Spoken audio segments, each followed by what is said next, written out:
everybody. I'm here today with Seth Mattison, who is an internationally renowned speaker on leadership, innovation, and workforce trends shaping business. Seth is the founder and chief movement officer of Luminate Labs. And companies like MasterCard, Johnson & Johnson, Microsoft, I've got a huge list here, AT&T, Merrill Lynch, Disney, and Deloitte have all sought Seth out for his insights and ideas on leadership and sales in the new world of work. So Seth, thank you so much for joining me today. Danielle, thanks so much for letting me come on and have this great conversation. We're really excited. Now, one of the things that we're all in this kind of strange period at the moment, and one of the things that we're hearing a lot from our clients is how can leaders keep people engaged and motivated when they're working remotely? It's a huge change from where we were even 2 weeks ago. It is. It really is. Well, first of all, just a little perspective. So you mentioned my organization, Luminate Labs.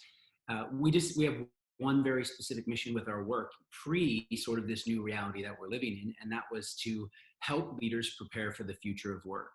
And to be honest, it hasn't changed because of this. In fact, if anything, it's accelerating what the next normal or the new normal is going to look like from a work and from a leadership perspective. And I think certainly, right now, as we think about the fact that most of the world is being forced to work remotely. And while some people have certainly been working remote for some period of time, that's not the majority, and certainly not every single day, all day, 365. So this is definitely a new reality for many folks. And as we first started to enter into sort of this new normal, I recognized and spotted that this was going to be a real issue. And so I commissioned a research study focused essentially in North America, Canada, and the US to try to identify what do people who are new to working in these remote settings, what do they value most from their organizations and their leaders? There's a lot of people who are talking about that topic right now, but I wanted to know, what did the data tell us about what people need and want in these environments? And so we commissioned a study. We just got the results back this week. So great for us. That's awesome. Yeah, great for you. We haven't even published these details yet. And my research partner's name is David Allison, and he is the founder and creator of what's known as Value Graphics. And the Value Graphics data set is the largest global data set ever created as it relates to what we value as human beings. He's collected over 500,000 survey respondents in 138 languages around what we value as people. And the whole premise is what we value determines what we do.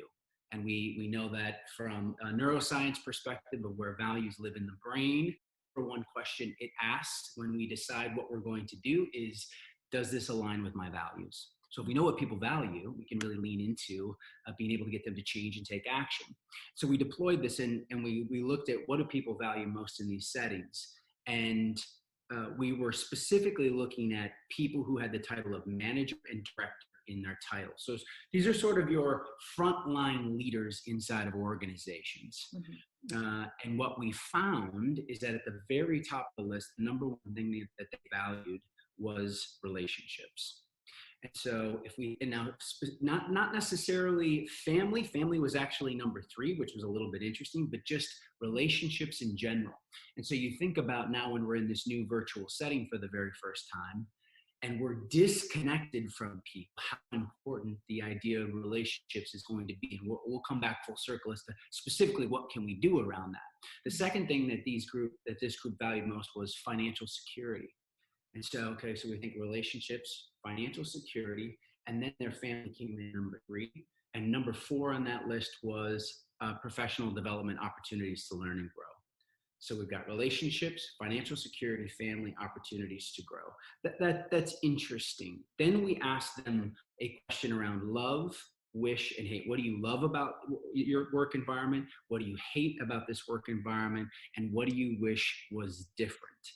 The number one thing they said they loved about this new environment was the personal responsibility that came with, being able to step into this opportunity. Sort of interesting. And I think it's somewhat obvious in that if these people are managers or leaders inside larger organizations, part of the reason they're in these positions is because they carry a certain amount of personal responsibility in their work.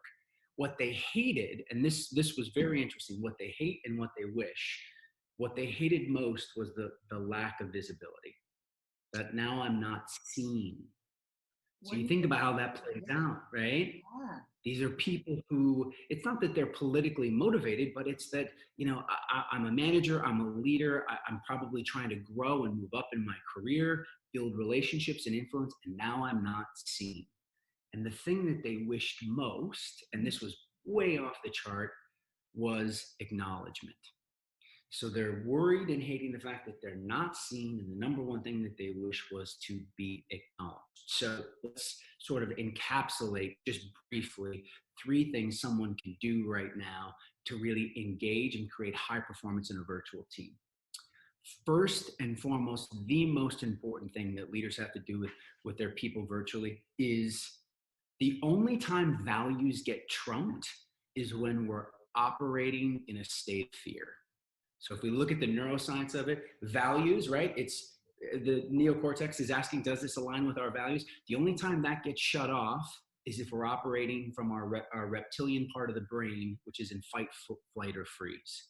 Mm-hmm. Well, think about the environment we're in right now. Perfect storm. Fear, perfect storm right now. Fear and stress around our personal safety and health, our family's personal health and safety, our financial stability. Many people, even if they're inside of an organization that's not experiencing layoffs, they're wondering, how long will this go? Will I be impacted?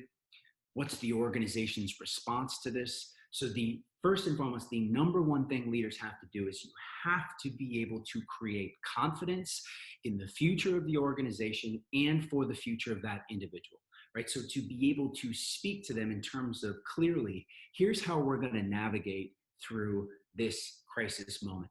Have clarity around what will the new normal look like coming out the backside of this, to the best of your ability. And if you're sitting there and you're saying, well, that's cool, Seth, but I actually don't know what that's going to look like. That's okay, as long as you can communicate that honestly as well. Have to have transparency.